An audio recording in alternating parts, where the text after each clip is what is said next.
Welcome everybody. My name is Stephen Todd. I am a teacher of English at Thewphaingarm School. I teach in the English for the Future EFF department. I've been here for about 3 years. And I teach Mathematic 1, 2 and 3, which is junior high school. And today I will be talking about the famous Charlie and the Chocolate Factory by Roald Dahl.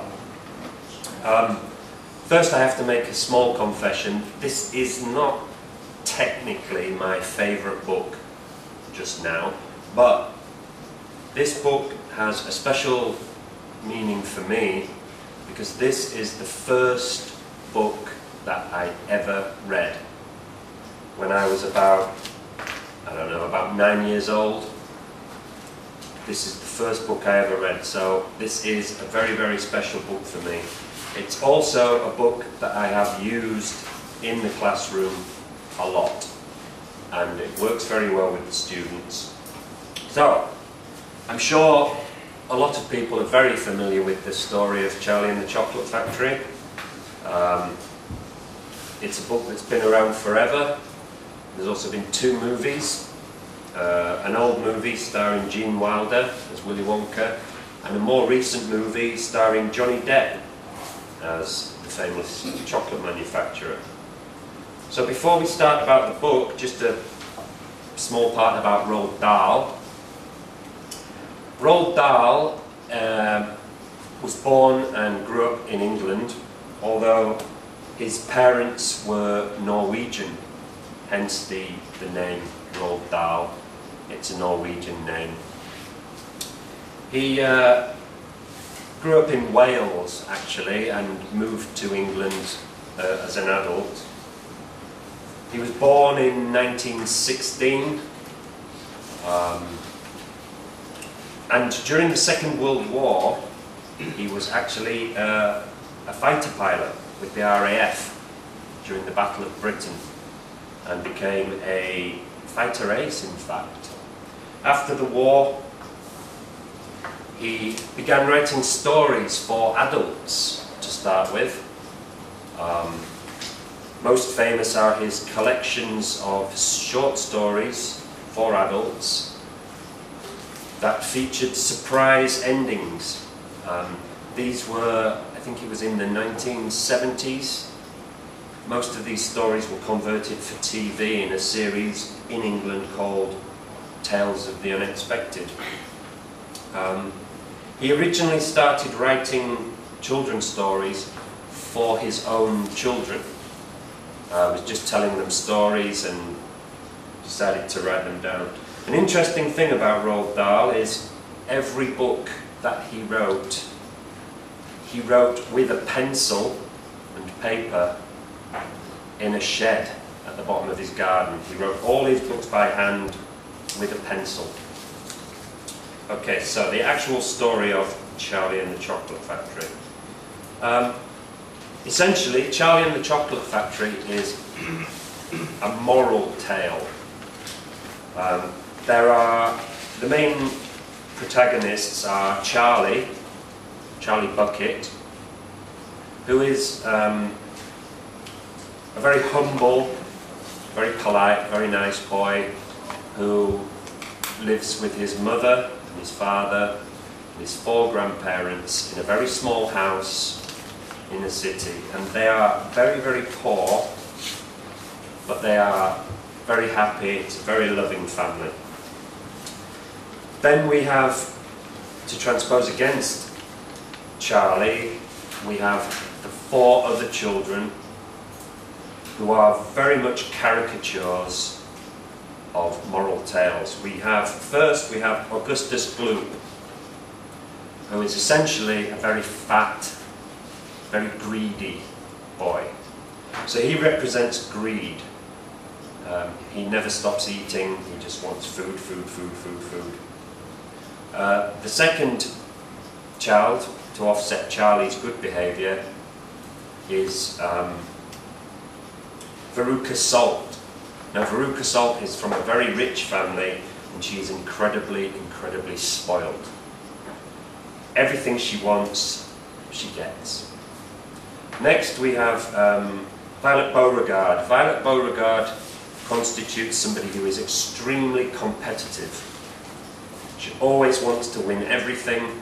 She's also very arrogant, and that's her caricature of a moral. Finally, we have Mike TV, who is essentially addicted to the television. He doesn't want to do anything, he just wants to watch TV all the time, all day, all night. So, the story revolves around a chocolate factory in the town where Charlie lives. Now, without giving too much of the story away, I think it's fair to say this chocolate factory used to be just a normal chocolate factory. People would work there, they'd make delicious chocolate, and then one day the owner of the factory, Mr. Willy Wonka, closed the factory down, sacked everybody, sent everybody home, locked the gates, closed it down. So everybody thought, well, that's a huge disappointment because it's such wonderful chocolate. What's going to happen? So of course, for a while, nothing happened. Then one day, mysteriously, without unlocking the gates, without inviting anybody back to work, the factory started working again.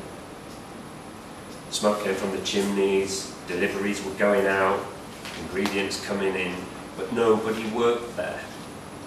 Nobody went in, nobody came out, the doors remained locked, nobody spoke to Mr. Willy Wonka, nobody spoke to anybody there. So it was a big mystery, but people got used to it because the chocolate and the sweets that were coming out of the factory were so much better than they had been before. So much so that people started to believe that there was some magic of some sort. So anyway, things progressed along. Charlie and his poor family, 4 grandparents, Grandpa Joe, Grandma Josephine, Grandpa George, Grandma Georgina, they all stayed in bed together, just one bed, 4 people, head to toe, spent all their time in bed, and the family basically just existed with cabbage soup. So it's not a great life, but they loved each other, they were happy in their way. And then one day, a big announcement goes out to the population. There will be 5 people invited to the factory. The 5 people will be notified with a special golden ticket inside candy. 5 winners will be invited for one day to the factory, have a look round, and then they will receive the reward of 3 lifetimes worth of sweets and chocolate from the factory. Obviously this causes an amazing panic around the world. Everybody's trying to find these tickets. The first person to find a ticket is Augustus Gloop. Now he finds one because he's just eating chocolate all the time. The second person, Veruca Salt, she has her father buy all the chocolate, and the whole of her father's enterprise is devoted to finding this ticket. The third person, Veruca Salt, she finds one just through sheer determination. The 4th person is Mike TV, who's just lucky. And then a 5th ticket is found. So obviously Charlie and his family are incredibly disappointed, but through a turn of events, they found that the 5th ticket's actually a fake. Charlie does find a ticket, he joins the other people at the factory, where a wonderful time, magical, seeing how all the chocolate's made is found. I won't spoil the story by saying exactly what. I'm sure a lot of people have actually read the book, or at least seen one of the movies, so they'll know the story anyway. But essentially, that is the story. There is a nice ending at the end, but above and beyond everything else, this book is a moral tale. Now, it's written for children, so it's not very subtle in its moral tale. You have a big fat greedy boy who suffers from being greedy. You have a spoiled girl who suffers because she's spoiled. You have an addict, a TV addict who suffers because of that. Now they are very much caricatures. Of course that leaves Charlie, good-natured, kind, poor but happy, loving family, who wins out in the end. Now, as a child, when I first read this book, there were a number of things that really made me want to read this book. First and foremost, each chapter in the book is actually, I don't know if you can see that, but each chapter is actually very short. See, this one starts here as 1 page, 2 page finish. So each chapter is very short. Now, for a small child with a limited attention span, that's great. This book has, I think, 30 chapters. Now each chapter, for a small child, is very easy to read at bedtime or in one day. So that's 30 days finished. The second thing is, Roald Dahl does not write down to children. He doesn't sugarcoat anything, he doesn't make it all nice and lovely. He's quite direct. He's also, especially for a children's author, very dark. Some of the things that happen to the people in his books, especially the bad characters when they eventually get their comeuppance, is actually quite grim. Now, looking back as an adult, you might think, well, that's too much for children. But obviously a children's nature is, it's fun. Seeing bad things happen to bad people is actually fun for a child. And the way Roald Dahl writes it, he doesn't pull any punches. So a lot of it is actually very dark, but in a childlike way. And it works. It works really well, in fact. There is also a lot of humour in this book, humour on different levels. From basic slapstick all the way through to very subtle word humour. So this book does appeal to children primarily. However, the reason it's so popular, as with all Roald Dahl's books, is there are a lot of aspects that do appeal to adults as well. There is something for everybody. Reading it again now, what, 25, 26 years later from when I first read it, I noticed that there's still a lot to enjoy, even as a 40-year-old man.